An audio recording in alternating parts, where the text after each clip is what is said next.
Would you like to accelerate your career and reach your full potential in just minutes a day? Welcome to the LEADx Show with New York Times best-selling author and Inc. 500 entrepreneur, Kevin Kruse.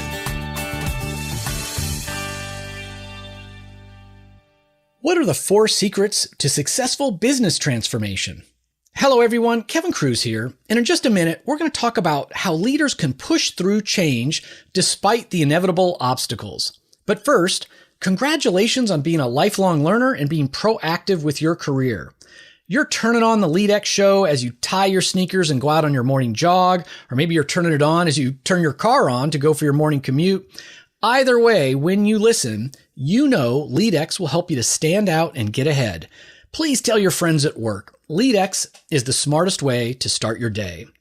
And today's 1-minute career tip is think twice for email. Think twice. I'm told over and over again that the biggest obstacle to productivity is email or sometimes meetings. And your organization can cut email volume in half just by training people to think twice before they send an email or add anyone to the CC line, or God forbid, click reply all. In fact, one company, International Power, out of London, England, they cut their email traffic by 54% after they trained all of their leadership to think twice. If you send less email, you'll receive less email. Think twice.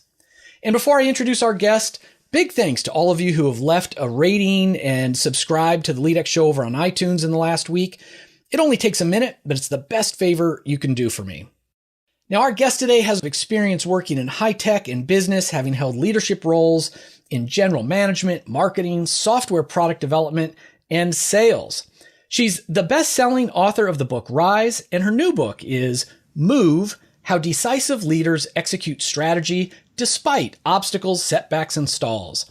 Our guest is Patty Azzarello. Patty, welcome to the show. Hi, Kevin. Thanks. Great to be here. So, Patty, we're going to talk about your new book, Move, in just a minute. But I always ask our guests to start with sharing a time when you failed, maybe early in your career, because, we want to know what you learned from it so we can learn from it too.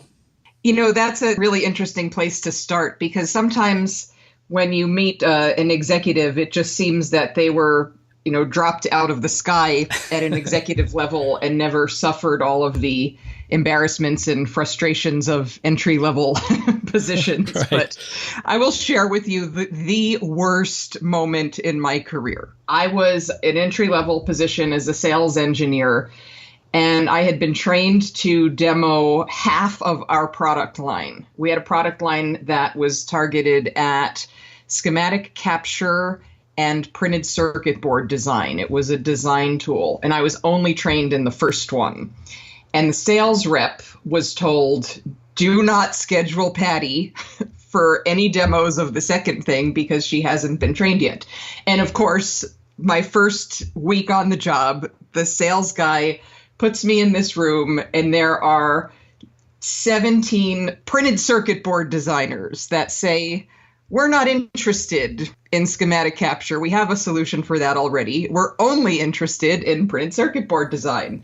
So I look at the salesman expecting him to say, well, sorry, we can't do that today. And he instead looked at me and said, well, Patty, take it from here. Nice guy. So I got the product up on the screen, but I didn't know anything. And these guys just started firing questions at me about how do you do heat sinks and internal vias and multiple trace levels. And I did not even understand the questions. And after 17 times saying, I'm sorry, I'll have to get back to you with that answer, the very worst thing I could imagine at that moment in my life happened to me. And one of the guys looked at the sales guy and said, why did you bring her here? Oh, she doesn't know anything. And I was crushed. But the important thing I learned from this, and this is such an important lesson for everyone who's starting out, as awful and painful as that moment was, I didn't die. And what I had was a list of 27 questions about what was important to printed circuit board designers. So I went back, I talked to the product manager for that product. He explained all those questions to me. He taught me how to think about them and answer them and how to demo those things. And within 2 weeks, I was the best sales engineer at demoing that product.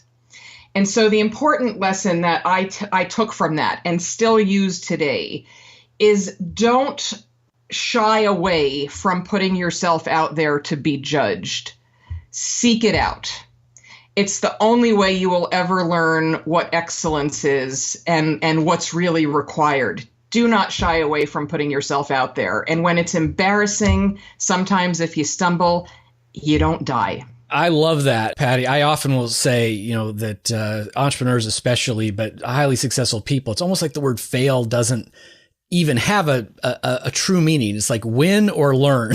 You succeed or there's feedback. Right. Sometimes that feedback is painful in the moment, but it usually does lead to greater things. And Patty, your new book, again, is Move, How Decisive Leaders Execute Strategy Despite Obstacles, Setbacks, and Stalls. And MOVE, the title of your book, is actually an acronym you've developed for your system for business transformation. So summarize the MOVE acronym for us. Yeah, I wrote this book because we've all been in those meetings where the executive management kicks off this wonderful new strategy, and everybody in the room is just thinking, well, I don't need to pay attention to this because we never do those things. This is the strategy announcement of the day. And so many strategic initiatives just stall. And so the MOVE model is how to deal with that. M stands for the middle. And what every project, program, strategy shares is that there's all this interest and investment and excitement in the beginning, in defining what this wonderful new strategy is. And then there's a lot of excitement and clarity about defining what the goals are supposed to be at the end. But then there's the middle, where literally everything needs to happen. And so often it's almost totally undefined what needs to happen in the middle. And that's why everybody's skeptical, and that's why so many strategies stall. So M is about defining a course through the middle that everybody can follow and see the progress. O is for organization. There is no effective antidote for the wrong team. And so often I see leaders thinking that their job is to make do with the team they have instead of building the team they need. And it is our job as leaders to make sure that we build a team that is fit for purpose. And I talk about how to find and recruit and retain and motivate the right people and how to get rid of the wrong people, because we have to build the right team. V is for valor, because none of this is easy. Building the right team is not easy. Making resource decisions, trade-offs, sticking with strategies through the long middle and keeping everybody confident and engaged is hard work. So as leaders, we need valor.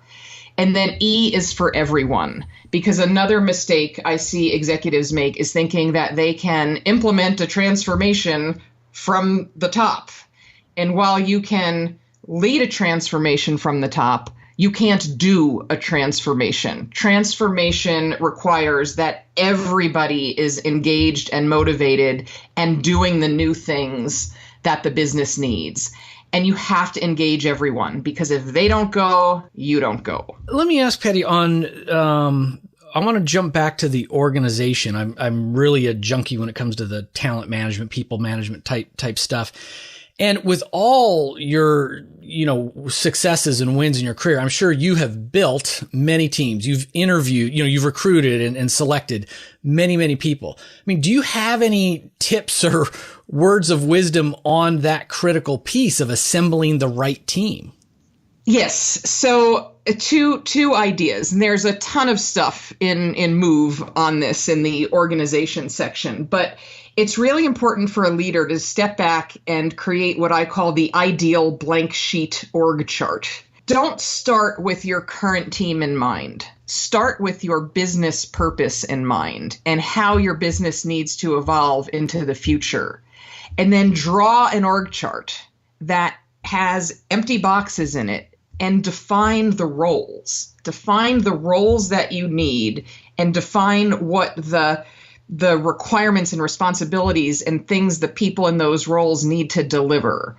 And once you have that ideal blank sheet org chart, that is your guide. That's the right team. Then you start making decisions about whether or not you have people that fit in those boxes. And if you do this well, you typically end up, if you do an honest assessment, with some empty boxes and some extra people. And so then you need to seek to fill those empty boxes with the right people and seek solutions for what to do with the extra people. And I'm a big fan of interviewing for those empty boxes, really based on strengths and making sure that when you are interviewing, you are getting people to tell you stories about how they have done similar things to what you need done. And not just interviewing for general skills, but what are those stories? Tell me how you thought about this. How did you make decisions? How did you make choices? And what did you actually do? And if they can share that they have done the thing that your future organization needs, that's a really good clue that that's a great fit for you. And LEADx listeners, what I love is this idea of, start with the blank sheet and then design the ideal organization. Now, I've come more from the startup, small to mid-sized company world, but I've seen over and over where either, it's like, all right, let's redo the org chart. And someone's stolen basically an org chart design from a competitor. Like, well, everybody has a customer service department. So now here's what ours looks like and all this. Or worse, it's like, here's all the people on our team. What are they great at? Let's make the org chart based on that. And, your big point, Patty, is like, ideally, what do we need? Put the people aside for now. And I'm going to butcher the details of this story, but there's this great example in your book where you're working with an executive team. And I think it was, they weren't getting European retail sales where they wanted them to be, I think was the example. Mm-hmm. And you were able to ask question after question to get them to finally say, like, you would say, well, can you get your gains from the existing channel? No, we need to go to retail. Do you have any sales, people in retail? No, we don't have that. And you were able to ask them these questions where by the end, and I don't know if you were, when you actually were doing it, if you were jotting the boxes, but I could see it in my mind. Like you were creating this blank sheet of what they were going to have to do to achieve their goals. And I could see that coming together almost as an org chart. Yeah, that's a really good point, because it's so important to have the goals clear in your mind and work backwards from that. And in fact, that is my advice for how you create a meaningful, doable course through the middle, because you define the end point and then you ask a bunch of questions about what is it really going to take in the real world to get this done, 3 months from now, 6 months from now, 9 months from now, and really plot that course in a very clear way. And if you ask enough of the right questions, the ideal organization requirements do fall out of that. Yeah, that's great. Now, I want to shift gears a little bit. I want to talk about something I'm asked about all the time, which is virtual teams, working remotely. It's still a hot topic. I've had Jason Fried from Basecamp on the show, and he's obviously a big proponent of remote work. I've had other organizational psychologists say, not so fast, that if you really want to get it done, people should be together. And just my own little company, we get together on Mondays to kind of huddle up eyeball to eyeball, but then Tuesday through Friday, we're remote. And you said something in your book I thought it was really interesting. Never really heard this before. You say individuals can be more productive working at home, but teams can't. So explain that for me. Yeah, there is so much chatter on each side of this. And to me, it seems really, really obvious, where if an individual has individual work to do, they are going to be far more productive without distractions of an office place and without wasting time in a commute. However, if you need a team to come together to solve problems, that's never going to work better if people aren't together. And so my philosophy here and my practice here is just be aware of those two ideas and plan accordingly. Yeah. And it sounds like that's kind of what you're doing. You need team time, so you schedule it on Monday. And then you get all the benefits of the face-to-face time and the team time. And then you give people a chance to go off and be super productive as individuals. So this gets back to that ideal org chart again. What do you need your team to accomplish? What are the team things that your team needs to work on together? And make sure you schedule adequate in-person team time for those things to happen. And then if you have work that individuals need to do, give them the flexibility to do it wherever they want. The way you say that, Paige, seems like it's the most obvious thing in the world now. So let me ask a different question. You know, your previous book, Rise, was really about career advice. And I mentioned before the show, I think I'm going to have you back on just so we could talk about that in detail. But, you know, this is really a focus of the LEADx show, helping people who are early to mid-career professionals to advance. And, you know, you've had an incredible career. You were the youngest general manager at Hewlett-Packard when you were 33. You ran $1 billion software business by the time you were 35. You were a tech CEO at age 38. So I've got to ask, I mean, what advice would you have for, let's say, a young woman in tech or perhaps, you know, in any industry? You know, I got a big aha recently about why young women struggle in tech or don't choose tech or drop out of tech. Right. And it's because they feel socially uncomfortable there, either because they are actively being excluded or, you know, put down or made to feel different, or they're just not attracted to the behaviors and the culture that they find in a very male-oriented tech environment. And for me, I never had an expectation that the work environment should be socially comfortable or fun.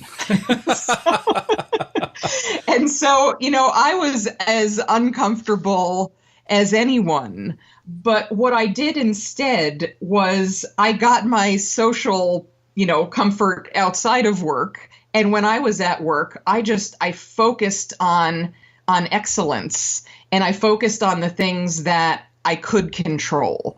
And I didn't, you know, if people tried to make me feel unwelcome, I just did not accept that. And so I think part of it is just realizing that if you focus on the things that you can control and create excellence, you are going to get opportunities to move ahead.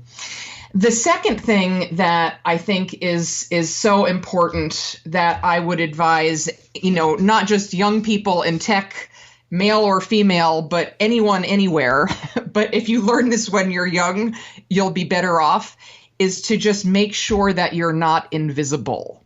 And the idea, I think we all have this natural idea that good work stands on its own, and it doesn't.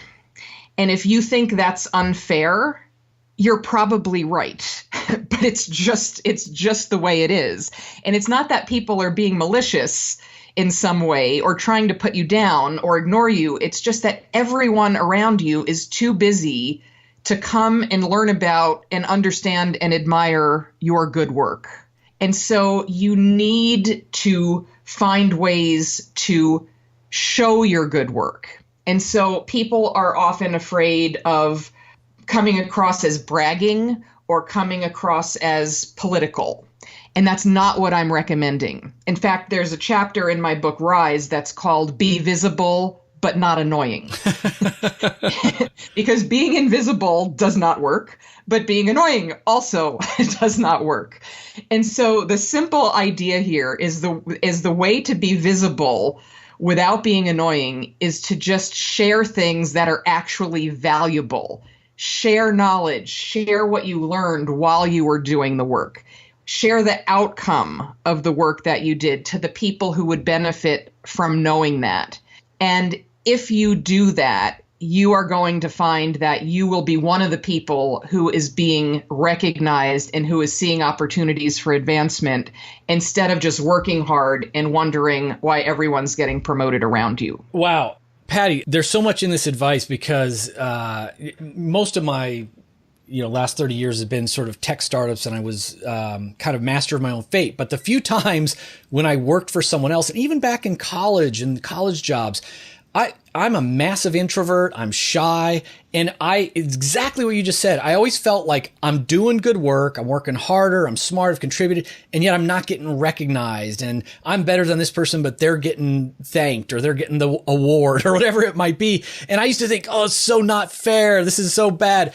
And it isn't fair, but it's reality. It's reality. And I like the way you say it doesn't mean you've got to, kiss up to the boss or be a showboat, but it's showing your work. And I think there's even listeners, if you want to Google or go on Twitter, it's like hashtag show your work, hashtag work out loud. I mean, there's now like whole movements we're saying you can do this not just in your workplace, but in your broader community and industry. And it's a great way to, get attention in the right way and kind of build your personal brand. I just love that advice. So Patty, before we wrap up, I always like to challenge our listeners to get just a little bit better every single day. So what can we do today as frontline leaders to, become a little bit more effective, maybe push our change initiatives, our transformation in our own ways forward? If I only get to say one thing. You can say whatever you like. I have a million pieces of advice. That's what I do, is I help leaders be more effective. But if you only take one thing away from all of my advice, what I often say is schedule time to think. So many leaders are so overwhelmed and they're in this very highly reactive, very stressed mode, and they don't have time to think. And you can never get better at anything. You can't improve your organization. You can't improve your business. You can't improve your decisions, your investments, your choices of people if you don't have time to think. And if you just let the day go by and the week go by as it naturally does, often there is no time in there to think. So what I advise people to do is make sure that every single week you have time on your calendar where you schedule time to think. And then you also have to hide. Because if you don't hide, all the activity will find you and your time to think will disappear. But you're not stealing time from the company by doing that. You are making an important investment. Love that. Schedule time to think. So, Patty, thanks for coming on the LEADx show. And how can our listeners find out more about you and your work? My website is azzarellogroup.com, and there's all kinds of information there about the work I do with corporations and individuals. And I'd also like to invite you to check out my Facebook page, which is called Patty Azzarello, Practical Business Ideas for Humans. Love it. All right, friends, you've just been mentored by Patty Azzarello. Don't forget, you can get the links she just mentioned and the notes from this interview over at leadx.org. You can get Patty's book from Amazon.com or your favorite bookstore. And while that's it for today's episode of the LEADx show, don't forget to go download our free ebook, Richard Branson's 7 Secrets to Leadership, over at leadx.org/Branson. And until next time, remember, leadership is not a choice, because leadership isn't about authority. It's about influence. And you influence people with your words and your silence, your actions, and your inaction when you're a bystander. So we're all influencing at all the time. We're all leaders. Today, lead with intent.